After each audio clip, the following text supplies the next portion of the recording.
char kway teow Chinese punya udang memang dikopek.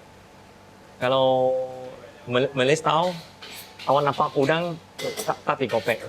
Itu perbezaan. And then another one is Malay versi char kway teow basah. Chinese one kering.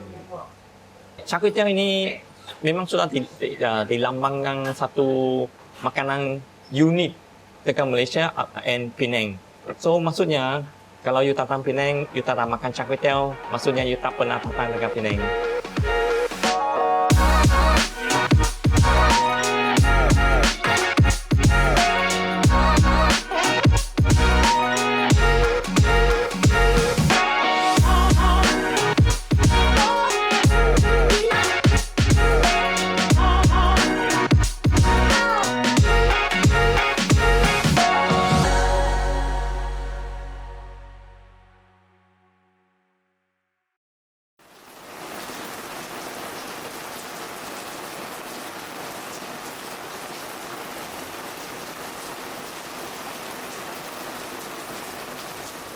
Nama saya Mr. Liao.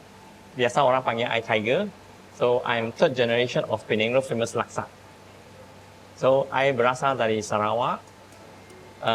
So, lepas habis sekolah menengah, I pindah ke Penang sampai hari ini.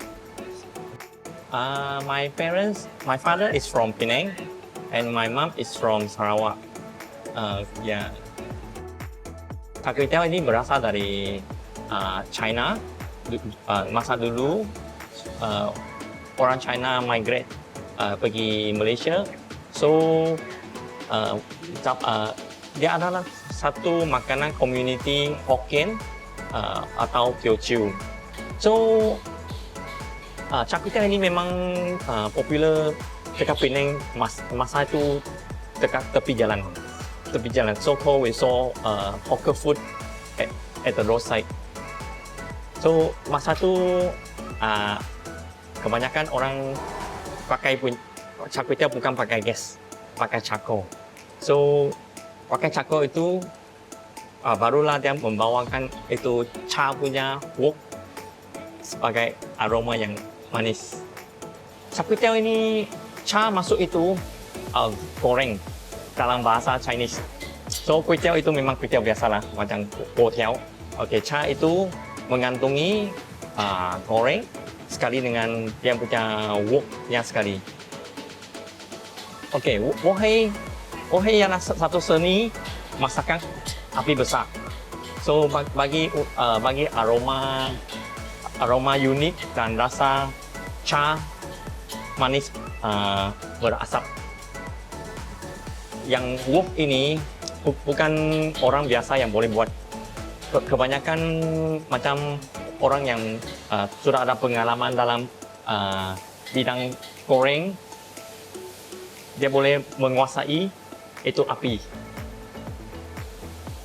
Char kway teow ini memang awak nampak very simple sebab dia mengandungi macam ada tauge, kucai, telur. Itu yang paling simple. Sebab tu yang dekat zaman dahulu kita nampak punya char kway teow memang dia ada tauge, kucai, masakan campur dengan telur. Cara actually tergantung kepada dia diri sendiri yang macam dia minat untuk goreng atau dia ada inisiatif mau jadi seorang chef. Dia memang akan turunkan dia diri sendiri dalam tapuk untuk buat masakan. Zaman sekarang kebanyakan stall char kway teow memang awak jarang nampak itu kerang sudah.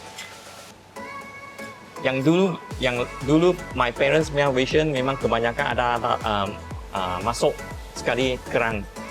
So sekarang sebab demandnya tinggi, kebanyakan punya kerang adalah belah. So and then they come in a packing. So the freshness of the kerang mungkin akan turun sikit lah. So when we goreng, that time itu kerang akan jadi kecil sangat And then kebanyakan sekarang orang pun macam offense dengan mau char kway teow dengan kerang. Macam kita example 10 orang, maybe 8 ke 7 orang tak mau kerang. Yang mau kerang maybe 2 or 3% only.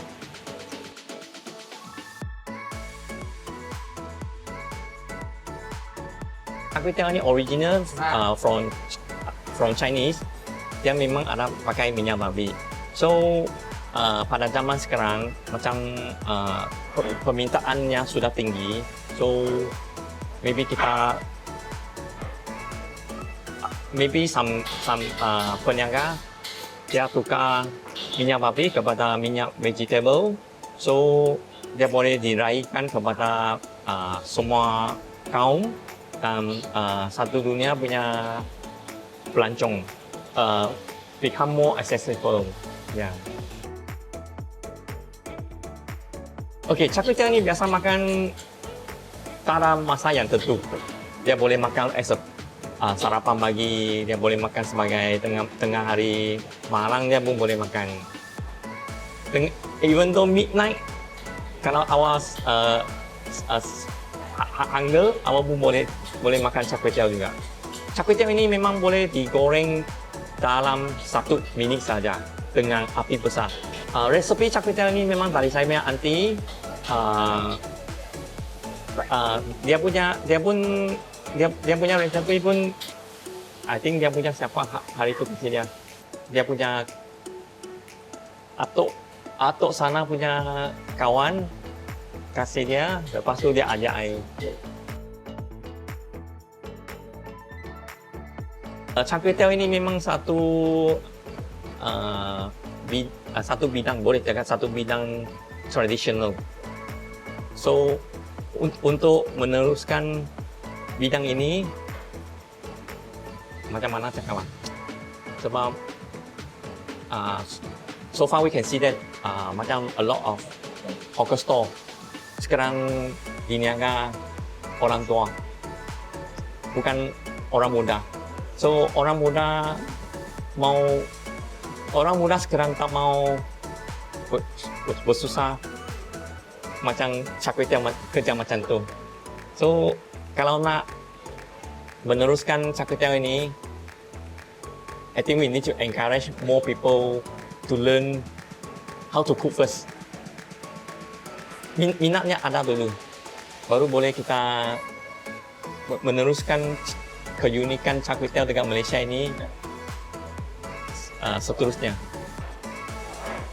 I harap saya punya cucu masih boleh merasakan char kway teow ini.